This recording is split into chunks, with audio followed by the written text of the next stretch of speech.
When I was in the 6th grade, I was assigned a group project. I was the only woman in a group of all boys. And none of the boys were particularly interested in completing this group project.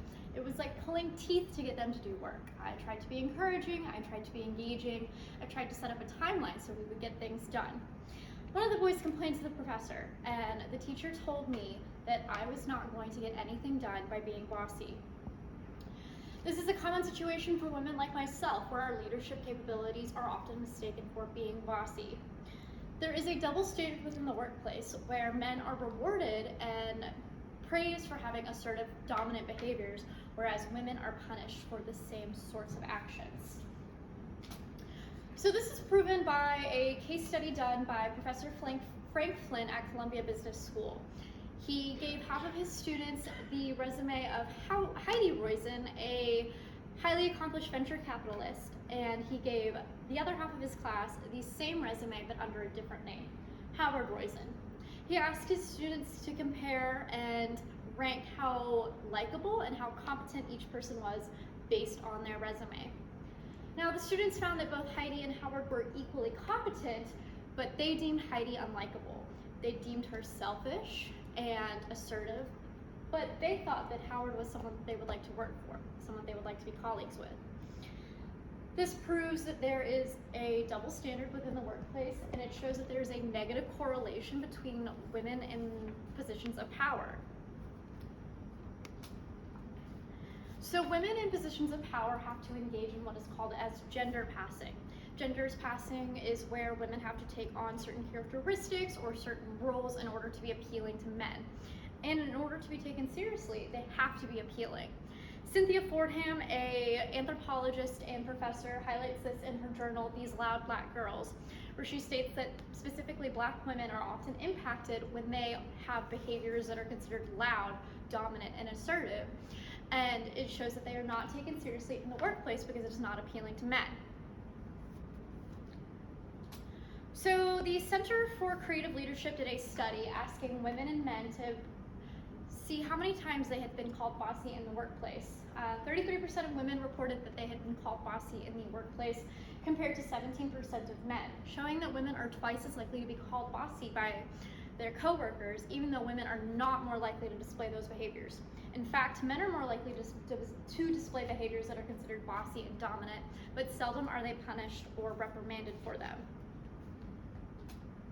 So why are assertive women punished?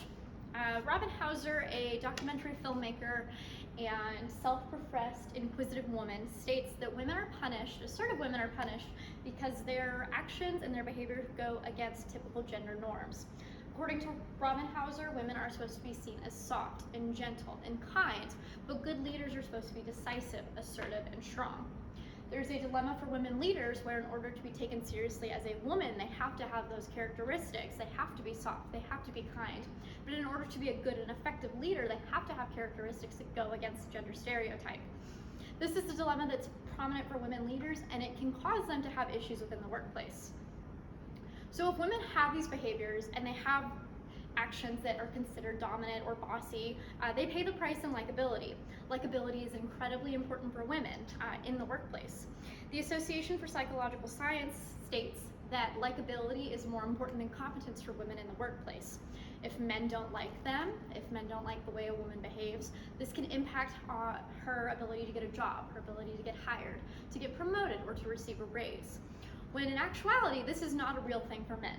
Men don't have to be considered likable to be considered for a job. This puts women's careers and opportunities at risk. So what can be done? So Business Insider reports that 8% of CEOs of Fortune 500 companies are women. And then Forbes reports that for every 100 men promoted, only 72 women are. In order to be more equitable, we need to allow women to advance. We need to allow women to take on these positions of leadership, and we need to not gatekeep these opportunities.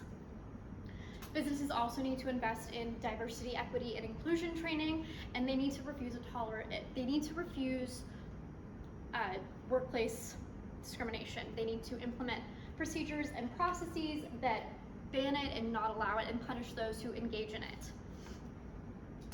Once we have a more equitable workspace and a more equitable spot for women, women will come into these roles. Women will be the leaders that they are supposed to be, and they will be allowed to succeed and prosper. Now, the men in this room might think that I'm a bitch for standing up for women and for standing up for women's rights, but that's okay, because I will be your boss one day. Thank you.